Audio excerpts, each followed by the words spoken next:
ये एक उजला धूप से भरा सुबह था जब अली पक्षियों की चहचहाहट से जागा। उसने जल्दी से अपना नाश्ता खाया और पास के जंगल की ओर दौड़ा जहां उसका सबसे अच्छा दोस्त एक शरारती बच्चा पांडा पैंडी रहता था। आज अली का एक मिशन था। वह पैंडी को कुछ नया सिखाने के लिए तैयार था। पैंडी, अली ने बांस के झुरमुट के पास साफ जगह में प्रवेश करते हुए पुकारा। छोटा पांडा झाड़ी के पीछे से बाहर आया। उसके काले और सफेद फर पर पत्तियों के टुकड़े चिपके हुए थे। तुम वहां क्या कर रहे थे? अली ने हंसी के साथ पूछा।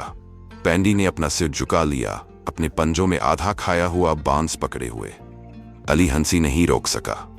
ठीक है दोस्त, मैंने आज तुम्हारे लिए कुछ मजेदार योजना बनाई है, उसने कहा, अपने बैग से एक छोटा ब्लैक बोर्ड और कुछ रंगीन चौक निकालते हुए। पैंडी की आंखें जिज्ञासा से चमक उठीं। वह लड़खड़ाता हुआ अली के पास आया और उसके बगल में बैठ गया। उसका गोल पेट हर कदम के साथ झूल रहा था।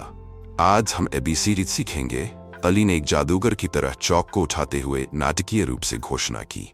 पैंडी ने अपने पंजे एक साथ ताली बजाई, पूरी तरह से समझे बिना लेकिन उत्साहित होकर। अली ने ब्लैक बोर्ड पर एक बड़ा ए बनाते हुए शुरुआत की। ए फॉर एप्पल, उसने कहा, अपने बैग से एक चमकता हुआ लाल सेब निकालते हुए। पैंडी ने सेब को सूंघा और फिर एक काटने की कोशिश की। अली हंस पड़ा और उसे बस से बाहर रखा। नहीं नहीं, तुम इसे तब ले सकते हो जब तुम कहोगे ए फॉर एप्पल। पैंडी ने अपना सिर झुका लिया और एक नरम गुर्राने की आवाज निकाली। अली ने इसे प्रयास मान लिया। करीब करीब सही, उसने कहा और सेब उसे दे दिया। पैंडी खुशी से सेब चबाने लगा। उसके छोटे दांत फल को चबाने लगे। इसके बाद बी आया। अली ने एक गोल बी बनाया और कहा, बी फॉर बॉल। उसने एक छोटी सी लाल गेंद निकाली और उसे पैंडी की ओर लुढ़का दिया।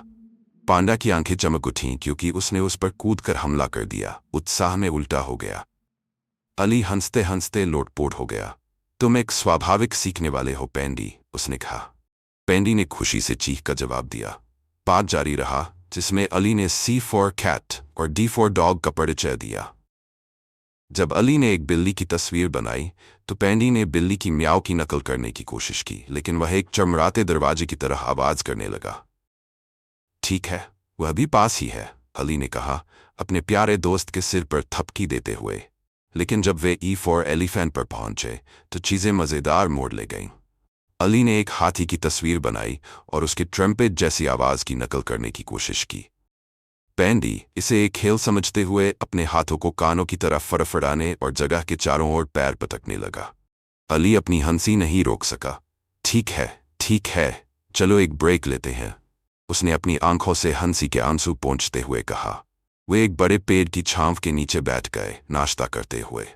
अली ने एक किताब निकाली जिसमें जानवरों और वस्तुओं की रंगीन तस्वीरें थीं। शायद ये मदद करेगा, उसने पांडी को तस्वीरें दिखाते हुए कहा। छोटा पांडा एक पांडा की तस्वीर की ओर इशारा करता है और उम्मीद भरी नजरों से अली की ओर देखता है।